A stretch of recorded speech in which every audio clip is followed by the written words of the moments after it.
الله يخليك، نورك. مساء الخير على كل الساده المشاهدين في كل مكان وكل متابعين حلو القاضي في قناه تيستي. بمسي عليكم. احنا عملنا مع بعض الكحك، عملنا مع بعض البيتي فور، ومش عايز اقول لكم فرحتي بالناس اللي جربت وبعتت لي على الصفحه عندي بتاعتي على الفيسبوك موسوعه الحلويات، او اللي بعتوا شكرونا على صفحاتنا تيستي حلو القاضي. ويا رب كل ايامكم اعياد كده وربنا يحسن ما بين ايديكم دايما. احنا كان المفروض يوم الاثنين عندنا اللي فات البسكوت النشادر، بس معلش حصلت مشكله كده وما قدرناش نطلع هوا، فبعتذر لكم. ما حدش يبص لي منكم عشان انتوا حرين. ماشي طيب. النهارده هنعمل بسكوت النشادر مع بعض. احنا عاملينه قدامك اهو، عامله بالفانيليا وعاملينه هنا بالشوكولاته، وهنعمله دلوقتي بالبرتقال. ماشي، نقول مقاديرنا. عندي 480 جرام دقيق، عندي بيضتين، عندي 140 جرام سكر بودرة، عندي 160 جرام سمنة، عندي 7 جرام بيكنج باودر، 5 جرام نشادر، 40 جرام لبن، شوية فانيليا، وعندي في اكياس اللي هي عصير البرتقال اللي هي بتبقى بودرة دي، الكيس بيبقى 25 جرام. انا باخد الكيس ده لكيلو دقيق، فاحنا هنا عاملين 480 جرام يعني حوالي نص كيلو، هناخد له نص كيس حوالي 10 جرام منه عشان نعمل البسكوت بالبرتقال. ماشي. مقاديرنا نزلت قدام حضراتكم. 12 جرام عصير برتقال اللي هو البودره، مش عصير برتقال سايل، ها، اللي هي البودره. تمام. هنشتغل طالما احنا اتفقنا خلاص، احنا اتفقنا في حلو القاضي، احنا بنقول تكنيك شغل. هضرب سمنه المفروض تكون ساقعه قوي، بس هم ما لحقوش يسقعوها معلش، والسكر البودره هنحطهم مع بعض. نجيب معلقه نقلب بيها. معانا مدام ميرفت. السلام عليكم. السلام ورحمه الله وبركاته. ازيك يا شيف احمد؟ ازيك يا مدام ميرفت؟ ازيك يا شيف احمد؟ ازاي صحتك؟ عامله ايه؟ ازيك يا شيف؟ والله الحاجه طالعه معانا جميله جدا. تسلم ايدك. تسلم ايدك يا شيف. انت حضرتك استاذه وشاطره، وربنا يحسن ما بين ايديكي انا دايما. دلوقتي بقى عرفت ايه الغلطه اللي كنت غلطتها السنه اللي فاتت في البيجيفور. ايه؟ انا كنت البيجيفور كنت عجنته بدري. عجنته كنت قبل الفطار. جيت بعد الفطار قلت اقطعها بقى واخبزه. لا ما ينفعش. لما اتصلت بحضرتك قلت لك الزبده عماله تفصل منه، عمال كاني بقلي بطاطس. ايوه.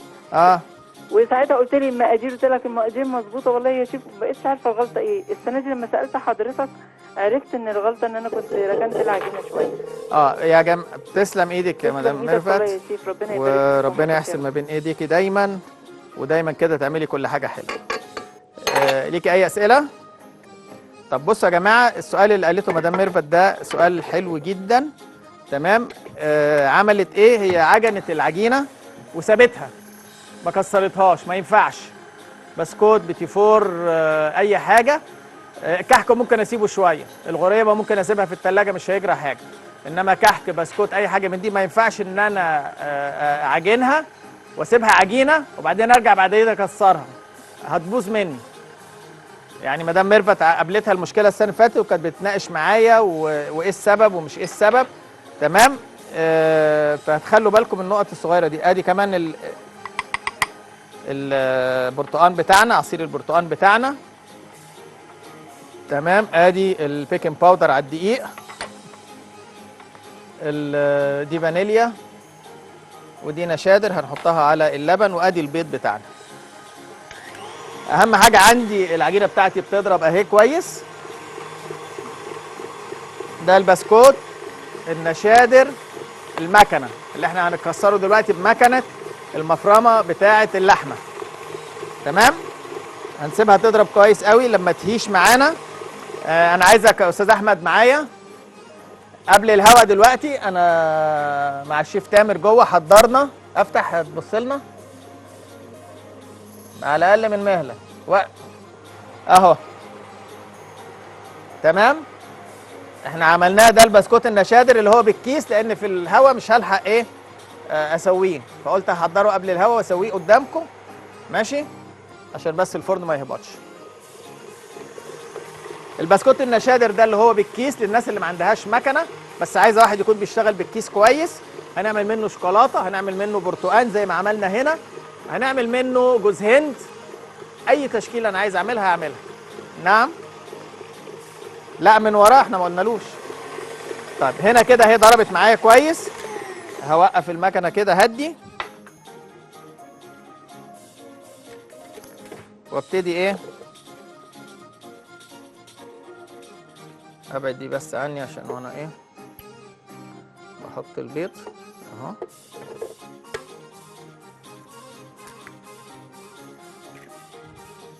بضايه وايه، ونضرب نجيب طب الجناب بس.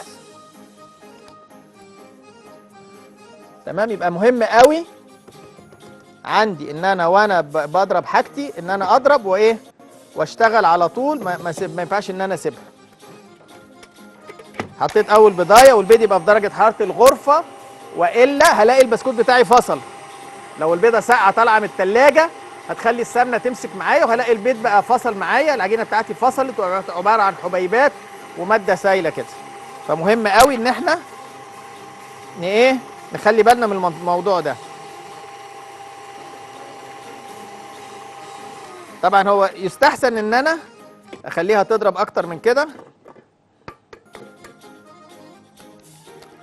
بس احنا عشان وقت الحلقه الضرب الصح هيخليها، الضرب الصح هيخليها تاخد هوا حلو وتشيش معايا وتديني نتيجه حلوه. طيب عايزين ننزل واحنا بنضرب كده. الناس كتيره طلبت وقالت لي يا شيف احمد عايزين مقادير الكحك بالايه، بالكيلو. انت عملت لنا نص كيلو زي ما انت متعود تعمل دايما كميات صغيره للبيت، لا احنا عايزين، انا عندي 2 كيلو عندي 3 كيلو. فكنزه بعد اذنك ننزل لهم من المقادير كل حاجه. انا عملت لكم كده مقادير الكحك بالكيلو تمام، فهننزلها لحضراتكم وانتوا ايه خدوا لقطه منها، وهننزلها لكم كمان على السوشيال ميديا على الفيسبوك على الحاجات دي، هننزل لكم الجدول ده برضو باذن الله. كنزه الو، نزلي لي مقادير الكحك. طيب ماشي يا ستي.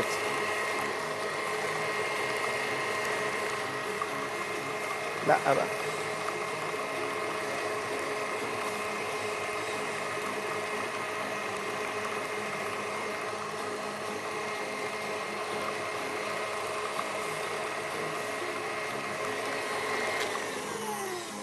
طيب المقادير الكحك هننزلها لكم على الهوا اهي بالكيلو، على اساس اللي عنده 2 كيلو ينزل يضرب في 2 المقادير كلها، اللي عنده 5 كيلو هيضرب في 5 معايا، مفيش عندي ايه مشكله.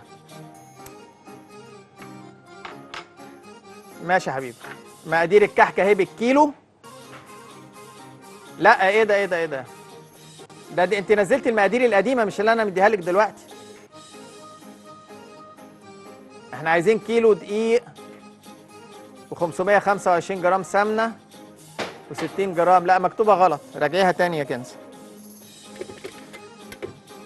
طيب عندي هنا الدقيق بتاعي اهو، حطينا عليه البيكنج باودر، والعجينه بتاعتي ضربت الزبده والسكر والحاجه اهي تمام.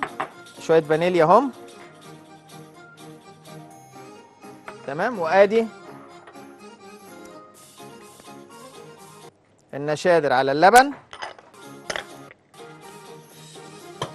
وهنقلب هنا خفيف، ومجرد ما العجينه لمت معايا ببتدي احط الايه اللبن معايا اهو.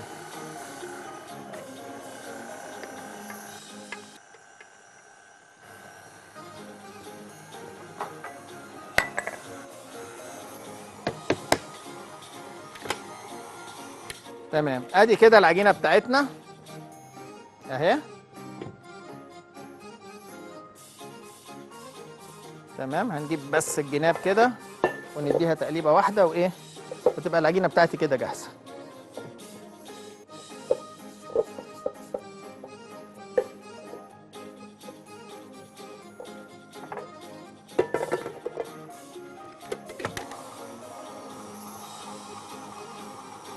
مجرد العجينه بتاعتي ما لمت خلاص هروح ايه موقف المكنه خلاص اهي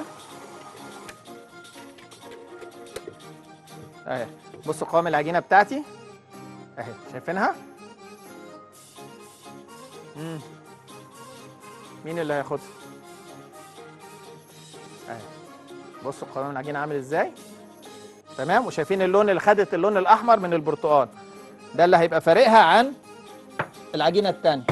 هنطلع المكنه بتاعتنا، ناخد دي كده على جنب شويه، نطلع ايه المفرمه بتاعتنا. طبعا انا اول مره هشتغل بالمفرمه دي، هي فيها مشكله. ايه هي؟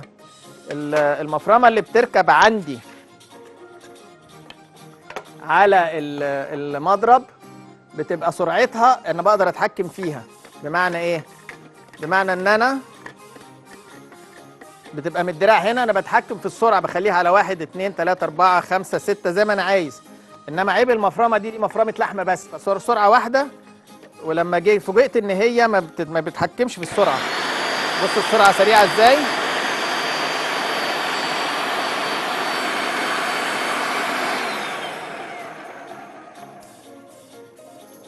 اهي احنا بس بنلقمها اهو. استاذ احمد خليك متابع البسكوت عشان لو اتحرق هتاخده معاك. ايوه، يعني انت ليك سوابق معايا. الحمد لله طبعا كلها خير زي الفل. بصوا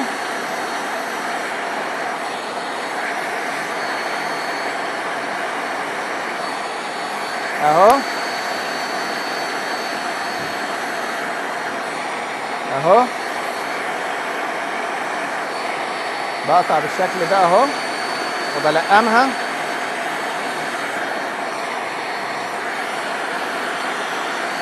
لو طلعت زياده شويه ما عنديش مشكله اهي. حاضر ماشي، ابتدي القم تاني وايه ونكرر شغلنا. شايفين العجينه نازله معايا ازاي، تماسكها ازاي، فيها سنه مطاطيه. هنطلع فاصل صغير نرجع لكم على طول، خليكم معانا. نعمين، ربنا يسلمك ويعزك. احنا طلعنا هنا اهو بسكوت النشادر الكيس اللي احنا كنا عاملينه. تمام، والباقي بيستوي اهو تحت دقيقتين. وفكرني نرجع لمقادير بسكوت النشادر الكيس معانا. ركزوا بقى معايا، انا حاسس ان في دوشه جوه. ليه؟ الشيف فاتي بتقول لي في اصدقاء ليها من المغرب اتصلوا بيقولوا ايه النشادر. النشادر هي الامونيا، يعني كيميائيا اسمها الامونيا. تمام، بتستخدم هي زي ماده رافعه زي البيكنج باودر كده. لما بتخش في البسكوت بتفرغه، بتتفاعل. لازم احطها في ميه، عشان كده احنا دوبناها الاول في اللبن. ما ينفعش احطها على الدقيق زي البيكنج باودر على طول، لا، النشادر لازم تتدوب في وسط مائي. تمام، فحطيناها الاول في شويه ميه او اللبن. تمام، ونزلناها على البسكوته بتاعتنا. تمام، ده كده البسكوت الكيس اللي احنا عملناه، وعملنا منه البيتي فور اللي احنا هنشتغله دلوقتي. لان انت كنت قلت لي عايزين بيتي فور بالسمنه. الناس كتير بتقول يا شيف احمد الزبده بقت النهارده الكيلو ب 100 جنيه ومش متوفره، وعايزين نعمل بسمنه. تمام، فانا عملت بالسمنه البسكوت ده دلوقتي، عملت منه بيتي فور وعملت منه بسكوت نشادر بنفس الريسبي. هيعجبكم قوي ان شاء الله، وهقول لكم هنشكل منه ازاي. هو نفس هنعمل عجينه واحده ونشكل منها اكتر من حاجه. ادي بقيه البسكوت اهو. هو يعني ايه، نسيبه دقيقه كمان. هلف بس الصاج كده. معانا ام حسين. الو، السلام عليكم. السلام ورحمه الله وبركاته. ام حسام. ام حسام مش ام حسين. ام حسام، ربنا يخلي لك حسام. الله أمورين. يخليك. عينيا. كل سنه وحضرتك طيب. الاول طيبه يا تسلم ستي، ايديك على اللي انت بتعمله. ربنا يسلمك ويعزك. اتفضلي. صحك ايه لو انت حضرتك بتقول دلوقتي ان الكيس تعمل بيه بسكوت شوكولاته ما ينفعش يتعمل بالمكنه؟ طب ما احنا عاملين المكنه اهو دلوقتي. لا بالشوكولاته يا ستي، مش احنا عملنا دلوقتي بسكوت نشادر بالبرتقال؟ تمام. طب هشيل البرتقال وهشيل، احنا حاطين كام دقيق؟ 480 جرام دقيق. هنخلي 460 جرام دقيق ونحط من 20 جرام كاكاو. بقت يعني نشادر شوكولاته. ما نحطوش اللي هي عصير البرتقال؟ لا، انا ما حطيتش عصير برتقال، انا حطيت برتقال مركز اللي هو العصير البودره اللي هو بيتخفف ميه البكاوي. ايوه، ما انا عارفه حضرتك. اللي بالشوكولاته نشيل العصير بتاع البرتقال؟ شيليه. عايزه تعملي برتقال بالشوكولاته مفيش مشكله. خلي بالك البرتقال من الحاجات الحلوه جدا في الطعم، اللي هي الفليفر بتاعها بيمشي مع الشوكولاته. والدليل على كده ان احنا في الشوكولاتات عندنا قشر البرتقال بنسكره وبنغطسه شوكولاته، بنعمل له ديبنج في الشوكولاته، بيبقى بالشوكولاته. دي حلوه جدا، من الحاجات الحلوه جدا. ايه تاني؟ طيب عايزين ممكن نحط عليه جوز هند برضو؟ هنحط جوز هند دلوقتي. طب طلبات نحط سيادتك اوامر. ايه تاني؟ بس خلاص تسلم، كل سنه وحضرتك اللي انت طيب. عايزاه. احنا هنا، ما احنا جايين ليه هنا؟ جايين عشان لا. نحقق رغباتكم. انتوا جايين عشان احنا نشوفوك ونستفاد من حضرتك، يعني دي ربنا مش يعزك. عايزه كلام والله ربنا بجد. يعزك. كل سنه وحضرتك طيب. ربنا يعزك، كل ربنا سنة. يحسن ما بين ايديكم. شكرا. كل سنه حضراتكم طيبين. اي اسئله تانية؟ الله يخلي حضرتك ربنا يا رب. يخليك. الله يخليك. مع ربنا السلامة. يعزك. بصوا السمنه دي اهي سقت شويه اهي، بصوا جامده اهي. تمام. ده كده بيتي فور او بسكوت بالسمنه، عشان اللي مش لاقي الزبده او الزبده غاليه. نقول مقاديرنا طب بسرعه كده. انا عندي 250 جرام دقيق، عندي 130 جرام سكر بودره اهو، عندي 4 بيضات، عندي 130 جرام سمنه، تمام، عندي 6 جرام بيكنج باودر، وعندي شويه جوز هند لو انا عايز اعملهم، وعندي 4 بيضات. احنا قلنا ال4 بيضات. اتفقنا؟ خلاص. انتوا دلوقتي بقيتوا اعضاء في اكاديميه حلو القاضي، فلما بنتكلم على طول على سمنه وهضربها مع سكر يبقى سمنه ساقعه وسكر بودره. ما ينفعش اضرب بالسكر الخرز، لان انا وانا جاي دلوقتي مدام نجوى كلمتني، وبرضه هي من الناس اللي بتتابعنا، وحصل معاها ايه مشكله. قالت لي يا شيخ احمد انا عملت البيتي فور اللي انت عملته ده، ولما طلع من الفرن لقيت فيه نقط غامقه جوه، سكر كده مكرمل. فقلت لها انت اشتغلتي بسكر ايه؟ قالت لي بودره. قلت لها جايباه منين؟ قالت لي انا طحناه في البيت عندي. طبعا المطحنه بتاعت البيت عمرها ما هتدينا سكر بودره بالنعومه اللي احنا بنجيبه ده، ليه مطاحن خاصه. تمام. فاللي حصل ايه؟ ان السكر بقى حبيبات اعلى من البودره، اي نعم اصغر شويه من الكريستال من السكر الخالص بتاعنا، بس حبيباته كبيره مش زي، فما بتدوبش. يعني انا لما بضرب دلوقتي الشويه اللي انا بضربهم دول بيكون حصل ايه؟ بيكون السكر داب في الزبده. انما لو السكر ما دابش، لو انا اشتغلت بسكر خرز، هلاقي ان انا لما بدخله الفرن هيعمل لي حبيبات كده، السكر هيكرمل، هيعمل لون غامق كده. وايه، نطلع بس ده. استاذ احمد قلت لك هتطيرني وطيرتني يا ريس. النشادر اهو، بصوا النشادر نطر ازاي يا جماعه. طيب ماشي. طيب ماشي. معانا ام مؤمن. الو. الو ازيك ايوه. يا شيخ؟ عامل ايه؟ ازيك يا ستي؟ عامله ايه؟ كل سنه وحضرتك طيب. وحضرتك بألف صحة وسلامة والأسرة بخير يا رب. أموريني. الله يخليك. انا عايزه اعمل بسكويت بس الكيس، عشان انا ما عنديش مكنه. طيب ما هو اللي احنا بنعمله ده دلوقتي. اعمله زبده ولا سمنه؟ سمنة. انا عندي الزبده اللي اول حرفها فيه. لا خلاص احنا سمنة اهو. سمنه؟ اه. طيب يبقى كويس ان شاء الله. عشان اسهل كمان انا اقول لكم سمنة ليه. السمنة حتى لو انت ما عندكيش كمان مضرب زي ده، لو عندك المضرب اليدوي. طب انت توطي التلفزيون وتسمعيني من التليفون. عشان انا في شوشره جامده عندك. شوشره عندها ولا عندكم انتوا جوه؟ مش عندي. عندها طبعا. يعني هتقولوا من عندنا الغلط، ما انتوا لازم ترموه على المشاهدين الغلابه. ربنا يكرمك يا رب. ربنا يكرمك. ربنا يعزك يا أمورين. انا عندي العجان ده. ما انا بقول لحضرتك لو عندك العجان اهو، احنا اشتغلنا بالعجان. ما عندكيش العجان، السكر خرز ولا ناعم؟ ناعم بودره ومنخله. لو حتى لو انا جايباه من حته، لان حضرتك ايفن حتى اللي حضرتك بتشتريه لو منخلتيه هتلاقي نازل فيه سكر، حتت سكر مش مطحونه حلو.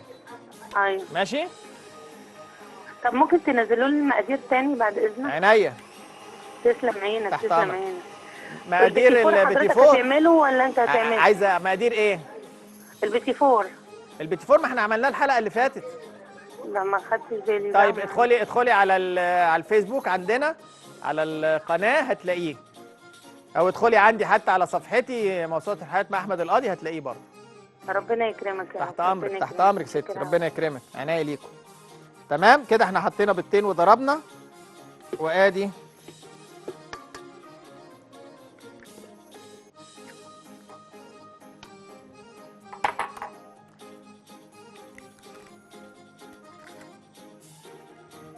كمان بيضتين ونكمل ضرب، ونبص على النشادر بتاعنا كده في الفرن.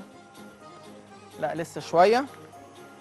طيب يبقى احنا كنا بنتكلم، نشيل بس من قدامنا كده. احنا هنا عايزين بوله 2، ادي البيكنج باودر على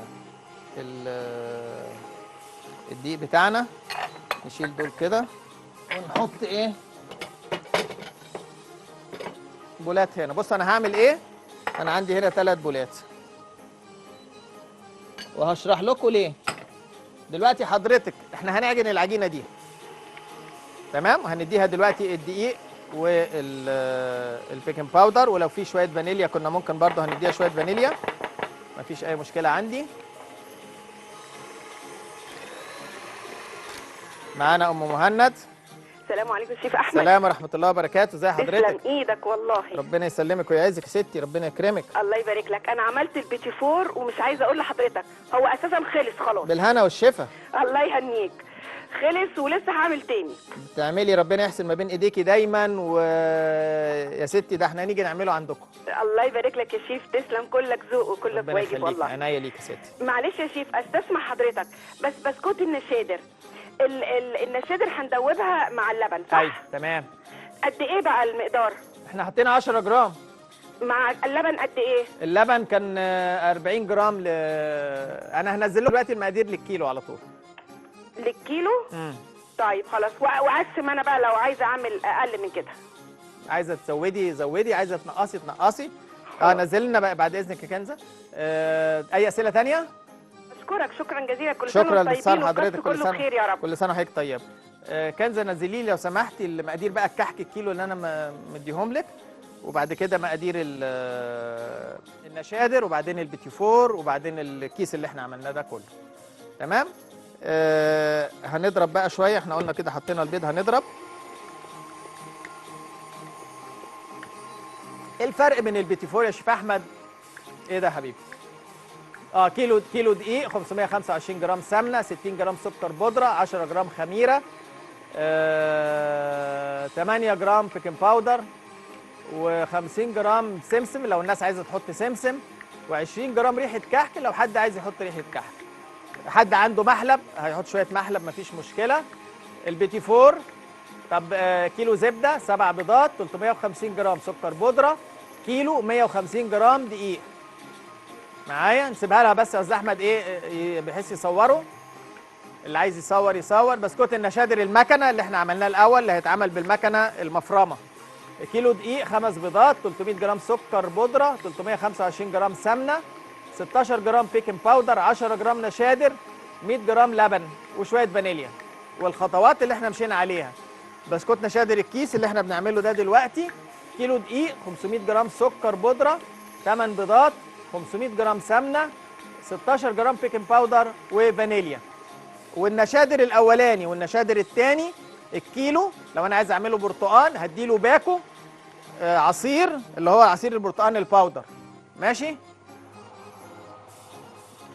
طيب بص كده على البسكوت بس قول لي لو حلو اطلعه، لو مش عاجبك اللون نسيبه دقيقه. ايه رايك؟ الله ينور عليك. انا بس حبيت اختبرك عشان اديك الايزو. نعم. ناخد مدام ابتسام. الو. ازيك يا شيف احمد؟ ازي حضرتك؟ كل سنه وانت طيب. وحضرتك بصحه وسلامه يا ستي. انا الفصل الاولاني كله على الهوا بس طبعا ما عرفتش ادخل لحضرتك، فدي فلوس كتير ضايعه اهي، والحلقه كمان ضايعه مني. يعني انا من حقي بقى الحاجات اللي ورا حضرتك دي لازم اخدها يا ستي. ده احنا نبعتها لحد عندك. اللي وراك مش اللي قدامك يا شيف. اللي ورايا واللي قدامي واللي في المصنع عندي واللي في المحل عندي. ما يغلاش عليكم. ربنا يديك الصحه والعافيه. ربنا يعز. تسلم وتعيش يا شيف. ربنا يكرمك. ربنا يديك الف صحه وعافيه ربنا يا رب. يخليك يا ستي. اموريني. انا البسكوت الكحك طلع مني ناعم شويه. طيب. ناعم يعني ما شاء الله لدرجه عاليه. طيب. هل ده عشان انا استخدمت بس يعني دقيق للكحك والبسكوت مخصوص؟ طبعا. حطيتي قد ايه سمنه؟ انا بصراحه حطيت على 3 كيلو كيلو 700 سمنه. طب ما انت مزوده السمنه شويه عننا. طب ما هو لازم هينعم. هو ناعم جدا. بصي يعني في ناس انا شفت ناس بتقول لك ايه الميه هي اللي تخلي الكحكايه تنعم او ما تنعمش. لا لا طبعا.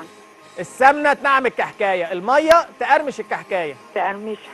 ماشي. انا بس كده حطيته على انت ورق زودتي مناديل. السمنه، انت زودتي السمنه. ايوه تمام. هتلاقي الكحكايه يعني ما اقدرش اعمل كده في المحل عندي، الكحكايه ناعمه وكل حاجه، انما عشان ارص كيلو هلاقي بتاع ربع اتكسر.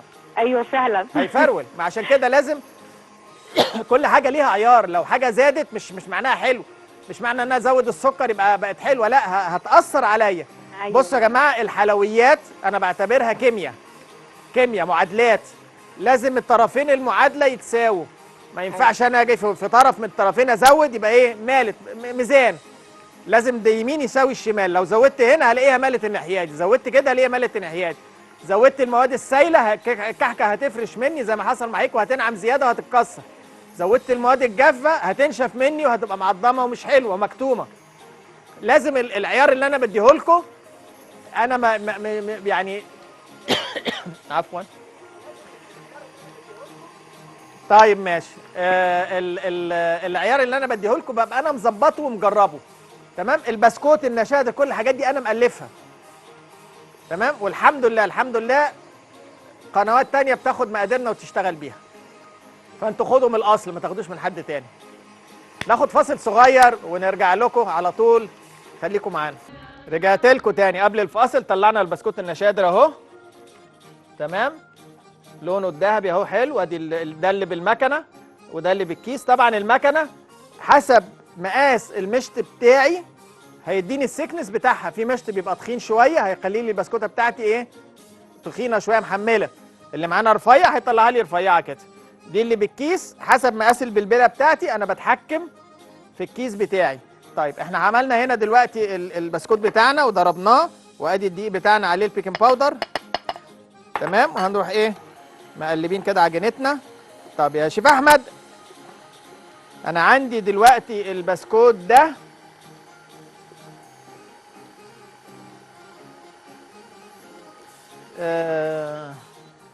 معلش ممكن يجيبوا لي سن الدقيق من جوه. تمام. احنا عشان عاملين كميه صغيره العجينه هنا البيضه كبيره شويه فايه تفرق معايا، انما لما بتبقى كميه كبيره كيلو مش هيقابلنا المشكله دي. انا عايز برضه اوريكم ايه العيار واعرف ازاي نتعامل مع الحاجه بتاعتي. طب انا عايز كويس ان دي حصلت. بصوا كده مسيله قوي. لا انا عايز شويه دقيق، هنسمها بشويه دقيق.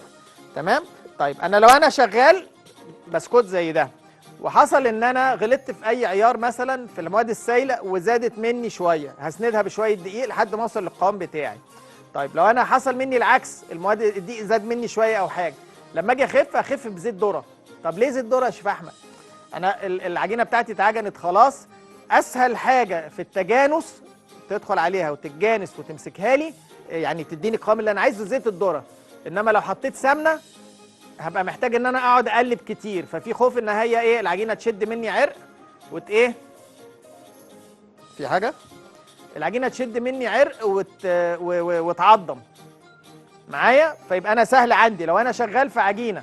ناس كتيره تقول لي يا شيف احمد الدقيق بتاعي فيه عرق شويه والعجينه نشفت، اكسرها بشويه زيت. طيب وانا شغال في الكحك وحصل مني الدقيق زاد مني شويه وعايز اخف، مفيش مشكله. في الكحكه هحط سمنه، هدي سنه سمنه حتى بعد لو اديت الميه. السمنه بتبقى عامله زي عازل و ما مش هخاف منها في الكحك، انما في البسكوت هخاف منها لان انا عندي نسبه بيض عاليه ونسبه سوائل عاليه في البسكوت. في لبن وفي سوائل. معانا استاذه ناديه.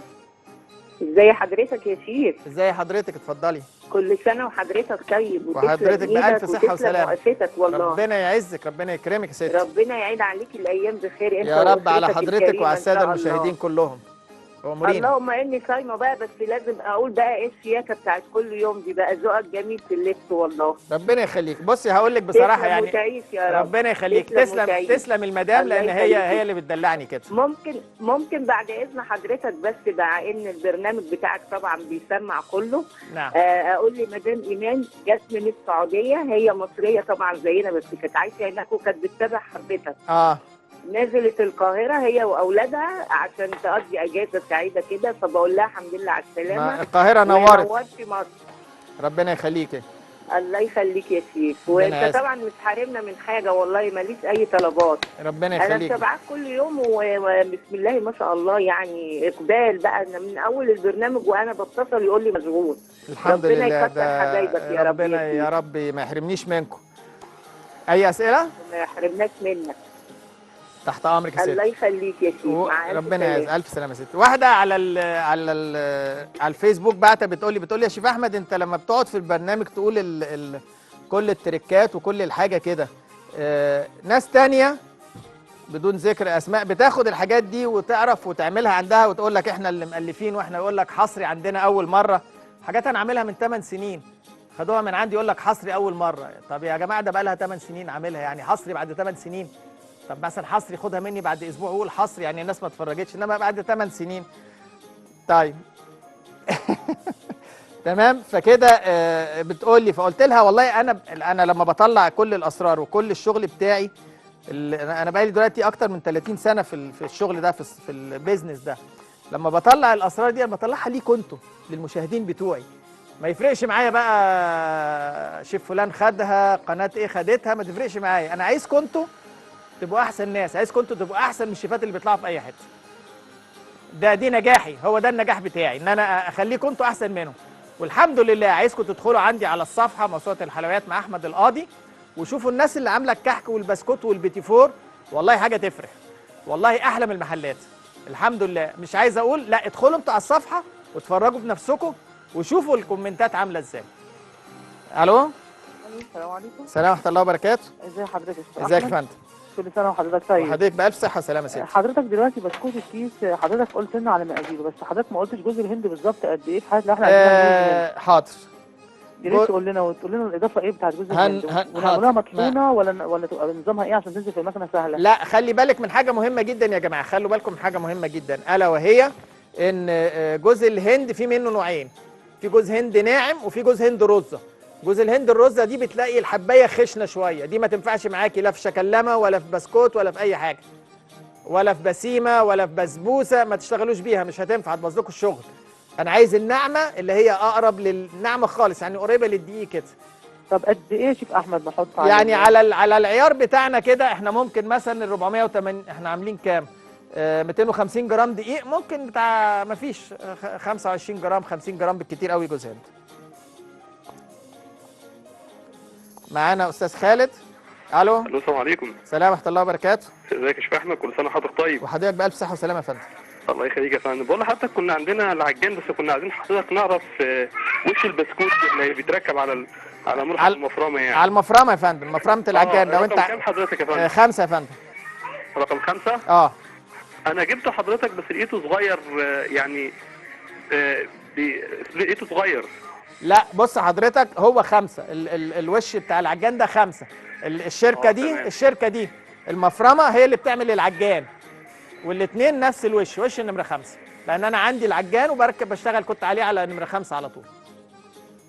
في مفرمه عندهم كبيره شويه سرعتين وكده، بس دي بتبقى ايه وش نمره 10. هو عاده المقاسين الستاندر الموجودين في السوق نمره 5 ونمره 10. ايه تاني؟ استاذ وليد. الو. السلام عليكم. السلام ورحمه الله وبركاته. ازي حضرتك يا شيفنا؟ ازيك يا حبيبي؟ كل سنه وحضرتك طيب. وحضرتك بالسلف صحه وسلامه يا فندم. امورني. وربنا يصلح بين ايديك. يعني بصراحه احنا عملنا الكحك بطريقه حضرتك، يعني انا مش عارف اقول لحضرتك بسم الله ما شاء الله يعني. بالهنا والشفا، وتسلم ايد اللي عمل. امورني. الله يخليك. كنت بستسمحك بس ما لحقناش نشوف الحلقه كده من الاول، عايزين طريقه البسكوت تاني بس من الاول. عينيا تحت امرك. اي اسئله تانية؟ حضرتك بقى نكافئ المدام بايه بقى في ضوء التطبيق الصح ده؟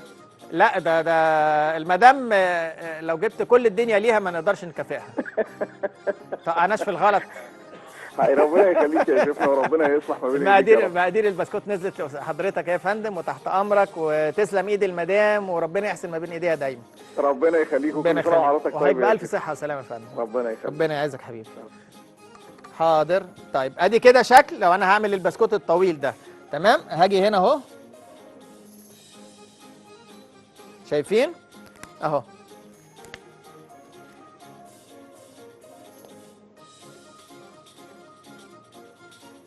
تمام. لو انا عايز اعمل كده، طب انا عايز اعمله بيتي فور اهو، نفس الطريقه هكسر بيتي فور. طب يا شيف احمد احنا اتفقنا احنا في حلو القاضي بنعلمكم تكنيك شغل صح علمي، مش بنهجص. تمام. طب انا عايز اعمل بيتي فور اهو.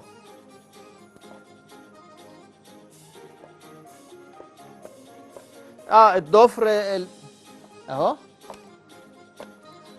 وده العادي بتاعنا. بشكركم على الوقت اللي قضيتوه معانا. جربوا وقولوا لي. جوز الهند يا جماعه قبل ما انسى هاخد جزء من العجينه وهحط معاها شويه جوز هند وهروح مكسرها، وهي داخله بروح رش شويه جوز هند على الوش، سواء بقى عملته شوكولاته عملته ابيض زي ما انا عايز. بشكركم على الوقت اللي قضيتوه معانا. يا رب كده تجربوا الحاجات دي كلها وتدوا لنا فيدباك وتبعتوا لنا الحاجات اللي جربتوها. اشوفكم بكره على خير ان شاء الله في حلقه عن البيتي فور السابليه باذن الله. السلام عليكم.